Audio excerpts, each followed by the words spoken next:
As a scientist and ecologist that's been focused squarely on the environment for over 40 years, I also believe that environmentalism should have a human aspect to it and concern for people and their health and wealth.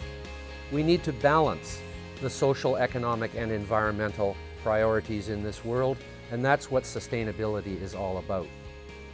I'll be stepping down as co-chair of the Clean and Safe Energy Coalition after 6 years of very productive work, during which myself and my co-chair Christy Todd-Whitman have made a great deal of progress in advancing the agenda of nuclear power in this country. When we started this coalition, there was no nuclear plants being built in the country. Today there are 4 big new nuclear plants being built in Georgia and South Carolina. So I'm stepping down with the satisfaction of knowing that we have really moved forward with this industry, this important industry for the future of the environment and the economy during this past 6 years. One of the milestones that's been recently achieved over the 6 years of the Clean and Safe Energy Coalition is we now have more than 3,000 members across the country. And those 3,000 members represent a lot more than 3,000. Some of them represent thousands of members in themselves, the big labor unions, the big chambers of commerce, the American Manufacturing Association, representing thousands of businesses across the country that are making all the things we use every day. These are huge organizations, and they all understand the need for clean and safe energy. They all understand the need for nuclear energy in America's future to remain prosperous and to keep the environment clean. And that's why I joined the Clean and Safe Energy Coalition in the first place, to advance the agenda of clean and safe energy that is affordable. One of the great benefits of having been co-chair of the Clean and Safe Energy Coalition for the past 6 years is the amazing array of people I have met in the community of the United States across the country during that time.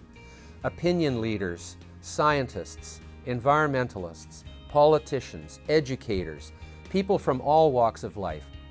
So many of them recognize the benefits of nuclear energy, and we've had an opportunity to provide them and reinforce their support by giving them good information on nuclear energy in the United States and around the world from a technical perspective, from an economic perspective, from an environmental perspective.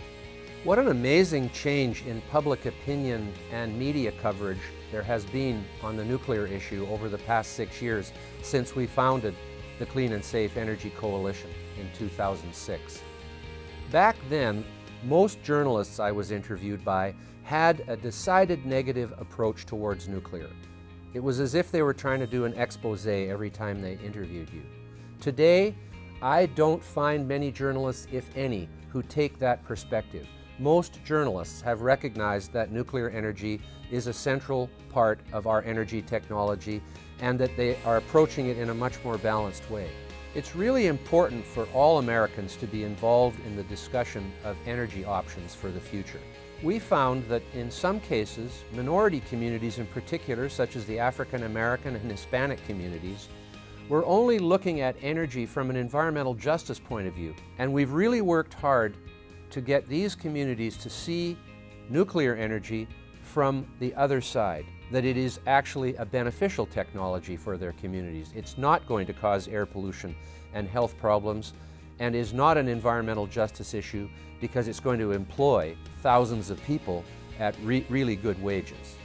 In the early years of the coalition, we focused more on the environmental and safety aspects of nuclear, but in 2008, we published a white paper on job creation and the nuclear renaissance, which put together all the numbers around the economics and the tremendous potential that nuclear energy has, and in fact already has, in the creation of well-paying jobs around the country.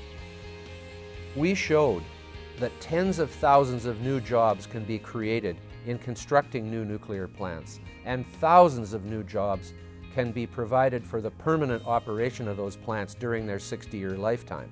And I think this has been very influential with the media, with opinion leaders, and the general public, because no one had assembled that information before in a single document, and now we have it so that people can see very clearly how important this industry is to the country and to the economy. I feel really satisfied having come into this Clean and Safe Energy Coalition where no new nuclear plants were being built, and just 6 years later, going out with 4 big new plants being built in Georgia and South Carolina. It's huge progress that's been made, and there'll be more to come.